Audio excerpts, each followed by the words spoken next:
Z nami imamo upokojenca, zelo aktivnega upokojenca v društvu upokojencev v invalidskih organizacijah, gospoda Vasjo Cimermana. Gospod Cimerman, izvolite, še vaše konkretno vprašanje predsedniškim kandidatom. Hvala za besedo. Lep dober večer želim vsem skupaj, tudi kandidatom. Bi pa želel, da malo konkretneje odgovorite predvsem na moje vprašanje, kajti vsi se mi strinjamo, da je treba gospodarstvo povečati, da je treba dvigniti proizvodnjo in tako naprej. Ampak nisem pa zaznal, kako in s kakšnim vzvodom kdorkoli od vas to misli narediti. Mi vsi se strinjamo, da je predsedniška funkcija takšna, kakršna pač je. Ampak glede na to, da smo danes, pa glede na to, da smo vsakih 5 let v taki situaciji, da se kandidati postavijo na ogled, potem takem bi bilo dobro, da se tudi konkretno odgovori. Mi v Sloveniji je velik problem, tako socialni kot ekonomski, da niti s povprečno plačo in polno delovno dobo ni mogoče doseči pokojnine, ki bi presegala prag revščine. V zadnjih letih so se pogoji upokojevanja močno poslabšali. Povprečna neto plača je bila lani okrog 1000 evrov, prej malo manj kot pa malo več. Stopnja za odmero pokojnine za moške pri polni delovni dobi pa je 58%, kar pomeni, da je v tem primeru pokojnina za polno delovno dobo okrog 500 evrov, kar je pod pragom revščine. Lansko leto 616 evrov. Pa še to je zanimivo, da 2/3 zaposlenih prejema manj, kot je to zajamčena plača, oziroma povprečna plača. To pomeni, da bomo imeli v zelo kratkem času več kot 70% upokojencev, ki bodo živeli pod ali na pragu revščine. In zdaj vprašanje. Kako mislite vplivati na odgovorne, ker ste rekli pač vi niste odgovorni, ampak kako mislite vplivati na odgovorne, da se ta problem začne resno in odgovorno reševati? Hvala lepa. Gospa Makovec, izvolite, začnemo tokrat pri vas na sredini. Predvsem, da predsednik o aktualnih temah razpravlja tudi s širšimi deležniki, tudi z predstavniki izvršne oblasti. Tukaj ni nič narobe že s sedanjimi pristojnostmi. Res pa je, da ne smemo tega vprašanja politizirati, ampak ga odprto naslavljati vsem, torej celotni družbi. In to je naloga predsednika. Jaz sem tudi pristaš tega, da predsednik mora pozvati, kdaj tudi narod, da se opredeli do nekaterih tem. In to možnost ima že danes. Vendar pa predlagam tudi nekaj novih pristojnosti predsednika. Ne toliko v luči, kot jih naslavljate vi, ampak predvsem v luči, da bi imel možnost imenovati tiste posameznike in ljudi na določene funkcije, kjer bi res dosegli neodvisnost politike in predvsem integriteto posameznika. Zakaj odgovarjam v tej luči? Ker vem, kako pomembno je, da znamo poskrbeti za vsakega posameznika v državi in to je vaše ključno vprašanje. Zato pa je vsakodnevni dialog, tudi če je potrebno, pa vem, da v tem trenutku predsednik razmišlja drugače, tisti, ki naslavlja vsakega od nas. In tukaj je naša prihodnost in predsedniški glas mora biti vseeno prvi. In prepričana sem, da marsikaj, kar je bilo povedano tudi strani predsedniških kandidatov, kjer zelo mešamo, kaj je izvršna oblast in kaj je seveda pristojnost in odgovornost predsednika, ne bo uresničljivo, kajti vsi gledamo samo z vidika posameznika, kar se nas dotika. Predsednik ima pa svojo vlogo takrat, ko mora povezati narod. In to je en od ključnih tem. Gospod Šarec, gospod Tom, gospod Popovič, gospod Novak. Ja, potrebno bo predsedniku pozvati vlado naj pristopi k dolgoročnemu reševanju tega. Se pravi, pokojninska reforma, o kateri se govori kar tako nasplošno večkrat, pa predvsem ne s predvoljivnimi bombončki, ko dobi vsak upokojenec, ne vem, nekaj evrov več, ki se mu nič ne pozna, potem na celotni blagajni se pa to pozna. In če bo pokojninska reforma, ker dejstvo je, da je število aktivnega prebivalstva, ki dela, ki skrbi za upokojence, ker napačno je reči, da mi vas živimo upokojence. Ne, ker upokojenci dobivajo za tisto, kar so delali, kar so tej državi dali. In resnično pokojnine so preniske, ampak če ne bomo najdli načina, kako bomo tisti, ki smo aktivni, delovno aktivni, kako bomo vplačevali dovolj v to blagajno, seveda potem se bo ta blagajna sesula. In konkretno bo treba pristopiti k pokojninski reformi na ta način, da bomo zagotovili vzdržno pokojninsko blagajno. Zato imamo veliko strokovnjakov in predsednik lahko te strokovnjake pozove skupaj, jih dobi za eno mizo in naj vsak pove, kako bomo to konkretno rešili. Gospa Novak, izvolite.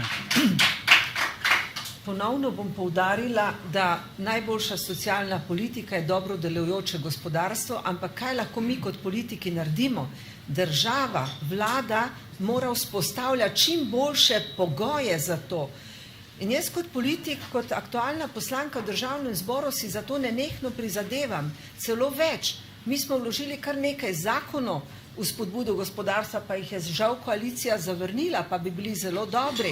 Mi smo celo pripravili osnutek pokojninske reforme, kjer bi bila zagotovljena minimalna pokojnina 617 evrov in potem še drugi in tretji steber, da bi bila stimulativna tudi za mlade. Torej, kje je tukaj vloga predsednika? To zdaj govorite o tem, kaj lahko naredi državni zbor. Ker sem dobila konkretna vprašanja. Vloga predsednika države je, da ima vizijo, da ve, kam mora ta država iti in da tudi spodbuja pri tem vlado. Pride tudi v parlament, nagovori poslance in jih nekako tudi usmerja in poziv k zdravstveni reformi, pokojninski reformi, davčni reformi, reformi družinske politike bi bil zelo dobrodošel. To bi lahko obravnaval tudi odbor za prihodnost v Državnem zboru, ki ga bom jaz predlagala kot predsednica. Torej, predsednik ima vizijo in spodbuja vse strukture v družbi k temu cilju s konkretnimi ukrepi. Gospod Pahor, takšnega govora v Državnem zboru o demografski politiki, pokojninski politiki niste imeli, denimo. Ne, imel sem ga o begunski in varnostni politiki. Vprašanje, ki ga je zastavil gospod Cimerman. Jaz sem danes za predsednikom Zveze združenj društv upokojencev dogovoril sestanek prihodnji teden. Bil pa sem danes 1,5 ure na konferenci z predstavniki invalidskih organizacij. Dogovorili smo se, da se bo pripravil memorandum, ki se bo začel z javnofinančno nestabilnostjo sedanjih invalidskih organizacij in z pretiranim, po njihovem mnenju, vtikanjem vlade v njihovo odločanje. Vse to bomo pripravili kot pismo vladi, kjer bomo opozorili na nekatere pravne probleme, s katerimi se sooča invalidska populacija, 120 tisoč jih je nenazadnje, hkrati pa tudi na nekatere slabe prakse, tako v izvršni kot zakonodajni veji oblasti. Čez to si pa ne bi upal reči. Bi pa na koncu rekel eno stvar kot mojo izkušnjo. Morda bo kdo od mojih kolegov in prijateljev tukaj izvoljen za predsednika in edini nasvet, ki bi ga imel, je naslednji. Predsednik se seveda lahko opredeljuje o vsem in on po svoji vesti izbira teme in čas, ko se bo oglasil. Ampak zakaj sem se jaz v svojih 5 letih na podlagi mojih izkušenj odločil, da bom to delal zelo zadržano? Jaz bi se lahko oglašal vsem in kadarkoli in vendarle ne bi bistveno vplival na stvari, ker tam nimam pristojnosti. Imam pa eno pristojnost, ki je pa nenadomestljiva z vidika moje odgovornosti. In to je, da Državnemu zboru predlagam v imenovanje kandidatke in kandidate za neodvisne funkcije v državi. V teh 5 letih niti enkrat ni prišlo do časovne zamude pri imenovanju pomembnih funkcionarjev. Od varuhinje človekovih pravic z 2 tretjinama glasov, za eno politično večino ali pa z drugimi političnimi večinami v 3 mandatih, tukaj vidim nekaj spoštovanih poslank in poslancev. Samo enkrat je kandidat za svet banke izgubil glasovanje. Vsi ostali, samo da, Matija, končam, ker je to zelo pomembno. Danes nam ni treba tukaj govoriti o tem, kdo bodo kandidati za ustavne sodnike in koga boste od teh predlagali, če boste predsednik republike. Če bi se jaz pretirano vtikal v delo poslancev, pretirano vtikal v delo vlade, ne bi bilo razumevanja ne pri vladi, ne pri poslancih za tiste predloge, ki jih potem s poslanskimi skupinami dogovorim, ko gredo v parlament kot moj predlog. Gospod Popovič, gospod Tomc. Ja. In kako naj zdaj mi to jemo? To, kar se zdaj povedal. Kako naj to jemo? Kako? Na kakšen način? Konkretno, gospod Popovič. Ja, to, kar je rekel. Ne? Spravi, on je pravočasno imenoval ljudi na neke funkcije. Vprašanje je, če zapravi.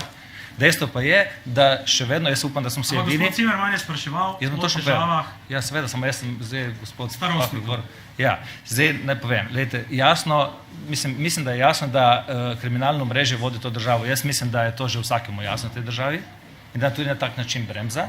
In zato mi želimo, jaz si želim predsednika, ki pač ga to omrežje ne bo obvladovalo. Ravno tako predsednika vlade, vse ostalo. Mislim, da je to ključ, začetek. In zdaj, 26 let nam vsi govorijo, da se nič ne da. Pasti, jaz sem župan 15 let. Mestna občina Koper ni najbolj nepomembno, da smo si na jasnem. Zdaj tukaj imamo kolega župana, imamo bivšo kolegico županjo. No, naj povejo, kaj smo lahko kot županja, kaj lahko kot županja naredimo. Bore malo. Mi vsako spremembo, ki jo lahko naredimo, lahko moramo prositi državo in to traje 5 let, 10 let, 100 let ali pa nikoli. In to je dejstvo. In mi imamo ogromno investitorjev, ki trka na vrata vseh naših občin, naše države, ampak enostavno nimamo kaj ponuditi. Hvala Bogu, po 26 letih sem doživel to, da se je spremenil zakon čez noč, nepremišljeno kar čez noč, kar čez 1, 2, 3, res je, in smo dobili Magno. Torej se da, politika lahko naredi prav vse, če hoče, prav vse, ni stvari, ki ne more narediti. Poglejte Magno, poglejte drugi tir, čez noč, do zdaj nič, 3 leta to vlado prenašamo, 3 leta nič, razmišljajo, gledajo, kaj bi, kako bi, nimajo ideje, imajo ideje in tako naprej, glavni so naredili nič, kar naenkrat so naredili Magno čez noč, pohvalno, hvala Bogu, pa govorim tudi za druge vlade, pa še niti tega niso naredili. Tako, ampak to je pogoj, to je predpogoj, da lahko dvignemo pokojnine. Mi moramo zaposliti mlade ljudje božji, mladi grejo, mladi nimajo dela. Kako naj dvignemo pokojnine, če mladi nimajo dela? Me razumete, kaj se dogaja? In tisti, ki so dobri, najboljši grejo v tujino.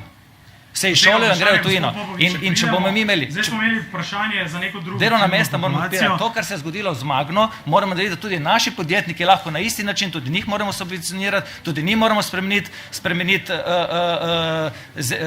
te, kaj še že, pač prostorske razmere in podobno, da lahko dvigamo gospodarstvo in potem bomo lahko dvigali penzije in potem tudi ne bo treba take reforme, s tem da končam. Prosim. Bi samo predlagala gospodu Popoviču, da kandidira za predsednika vlade, ne za predsednika države, ker vse to, kar je zdaj povedal, pravzaprav sodi v ta del in morda bo imel priložnost za vse to narediti. Me veseli, da ste ugotovili, da to ne delate. Gospod Tomc, izvolite.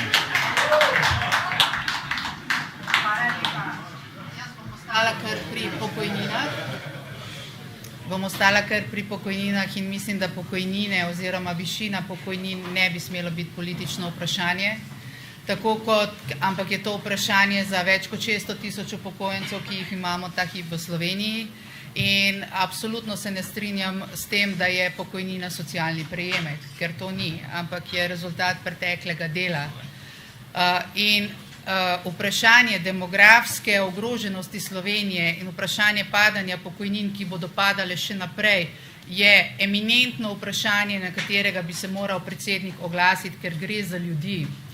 Ta vlada ni naredila, ne bi želela samo kritizirati vlado, ampak dejansko vlada v 3 letih ni naredila enega koraka naprej k izboljšanju pokojninskega sistema. Pokojninski sistem se ne spreminja od danes na jutri, se ga počasi prilagaja ves čas. Naš pokojninski sistem bo vzdržen še 7 let, več pa ne bo. In kaj imamo? Imamo belo knjigo, kjer je zapisanih 3000 lepih rešitev, pod katerimi se jaz takoj podpišem, ampak narejenega ni bilo pa nič. In predsednik države bi moral pozvati vlado, da v tem kontekstu naredi marsikaj. Kot predsednica države pa lahko pri tem pomagam, tudi s konkretnimi nasveti. Jaz sem namreč nekaj časa vodila direktorat za pravice iz dela in pač to so pokojnine in najbrž sem ena izmed 10 ljudi v Sloveniji, ko pokojninski sistem pozna in zakon tukaj le noter. Zato vem, kje je problem in tudi kako ga reši. Kratka replika, gospod Markovec. ko je potrebno zagotoviti finančno stabilnost države, je ta vlada v redu. Ko je pa treba vračati vse za nazaj, kar so ustvarile in zapravile druge vlade, pa ta vlada ni v redu. In jaz mislim, da se moramo oddaljiti v predsedniški kandidaturi od tega, kaj je katera vlada naredila ali ni naredila, ker to je najlažje nabiranje političnih točk. Bi pa predlagala tudi gospe Tomčevi, ker ima veliko dobrih nasvetov, že sedaj smo mi vsi tukaj, tudi kot ministri, trenutni moji aktualni vlogi, zelo dovzetni doslišati vse res uresničljive predloge, kajti vsi tukaj sedeči ste že imeli ali boste še imeli priložnost jih udejaniti. Na kratko, prosim, gospod Pahor, vi ste še imeli repliko? Ker se dostikrat reče, da ne bi predsednik republike, ker nima drugih pristojnosti pri vodenju države, pozval vlado.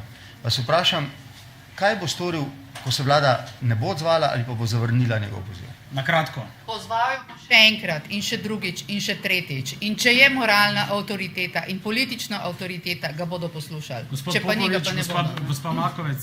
Se strinjam. Glejte, najprej treba, se strinjam, reforma, jaz se bom na kratko, sem nisem niti začel. Zdaj, reforma... Gospod Popovič, počasi prihajamo v koncu soočenja. Glejte, najprej treba narediti reformo gospodarstva. Če hočemo spremeniti sistem, ne moramo mi zdaj kar naenkrat spremeniti penzije na to, da bodo ljudje delali do 70. ali 80. leta, ker mladi nimajo zaposlitve. Najprej gospodarstvo, reforme v gospodarstvu in takoj na to pa tudi ostalo. Ne gre drugače, ker jaz se ne strinjam, da je vzdržna. Jaz mislim, da zdaj je nevzdržna, ker če imajo minimalno, delno vzdržna, nekako je vzdržna za tiste, ki imajo najvišje pokojnine, za tiste, ki nimajo, pa ni vzdržna. Ne? Se pravi, že zdaj ni vzdržna. Razumete, že zdaj pa imamo predsednika Boruta Pahorja, pa ni vzdržna. Smo imeli predsednika vlade Borut Pahor, pa ni bila vzdržna. Zdaj ga dajmo še ker lahko dve funkcije naenkrat, pa dajmo dve ali pa tri. Vi bi združili, za nagrado. Vse v tej državi, izvolite, kratke replike še, potem pa zaključimo ta krog. Vidimo pa, gospodje kandidati, gospe kandidatke, da demografska politika očitno je vprašanje, s katero se mora predsednik več ukvarjati. Očitno.